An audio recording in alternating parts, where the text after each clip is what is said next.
Christmas morning is supposed to be filled with wonder and joy, right? Have you ever had materialism and disappointment ruin the holiday?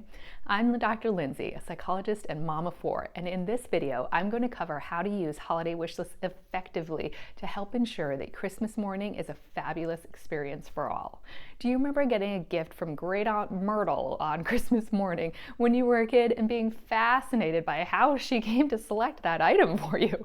Perhaps it was a sweater in a color that you would never ever wear, or perhaps it was a doll that would appeal to a much younger child. And yet there was still something neat about the experience because she thought of you and she made an effort to get you or make you a gift. She wrapped it and then she delivered it to you. Holiday wish lists definitely have some benefits, which I'll run through momentarily, but they have the potential to take the surprise element out of the holidays, making the celebration less exciting. Holiday wish lists also have the potential to make the holidays feel like a monetary exchange of sorts. I'll get you this off your list, you get me this off my list.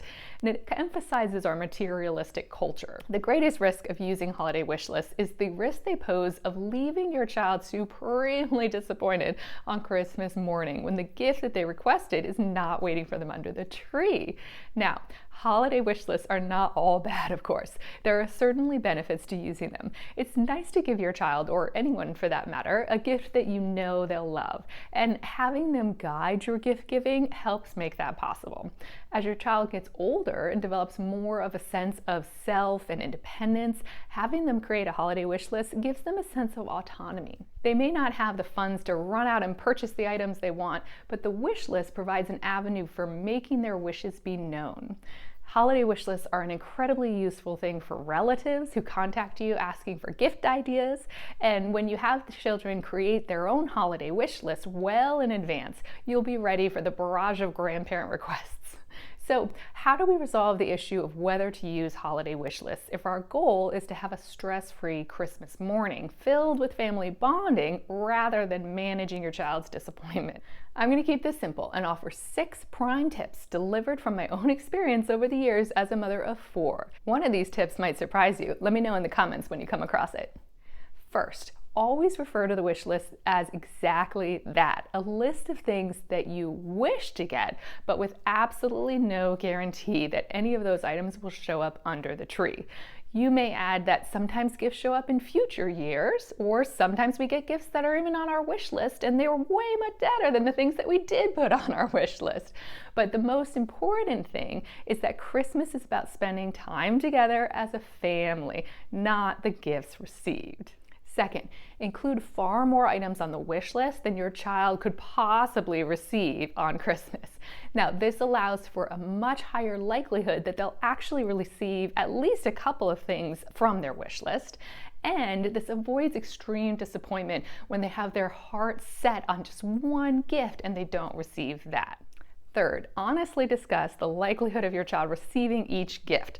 So for example, if they put a horse on their wish list, gently comment that they can certainly put whatever they want on their wish list, and remind them to keep in mind that some requests are more likely to happen than others, that Santa, Grandma, etc. will do everything they can to select the most appropriate gift for them.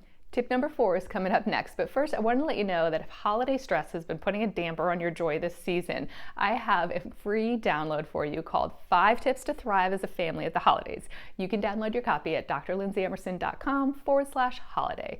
I'll pop that link in the description below for you. Now, fourth, you might consider having certain family members always do a surprise gift to keep that old tradition alive. This maintains that lovely surprise element on Christmas morning. Fifth, as soon as their wish list is complete, shift gears entirely and focus on what you're going to do for other people for Christmas. Whether it's selecting gifts, making homemade goodies, sending someone a heartfelt message, this step helps to balance the materialistic focus of holidays that involve gift giving with the far more beneficial focus of gift giving and being generous towards others. Sixth, whenever your child mentions items from their wish list, do your best to remind them of the tips that we just discussed. So you may get it or you may not, and that was a pretty big item for a wish list, so we'll see what happens. and try to shift the focus to one of gratitude.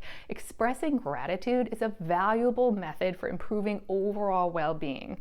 Practicing gratitude can also shift your focus away from stress and towards things that truly matter.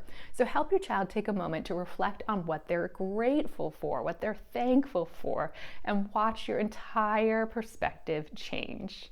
One final parting word of advice. I hope these tips help you to effectively manage expectations so your child has a wonderful Christmas morning. Just remember that parents can also enjoy the holidays more if we manage our own expectations.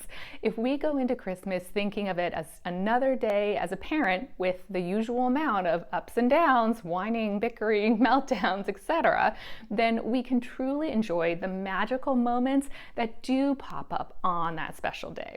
Christmas morning is not about creating some Instagram-worthy fantasy. It's about being present with the people that you love and making memories that will last a lifetime. So take the pressure off, relax, and let the magic unfold. Share your holiday hacks in the comments below. And if you're looking for advice on what to tell your child about whether Santa is real, be sure to check out my next video.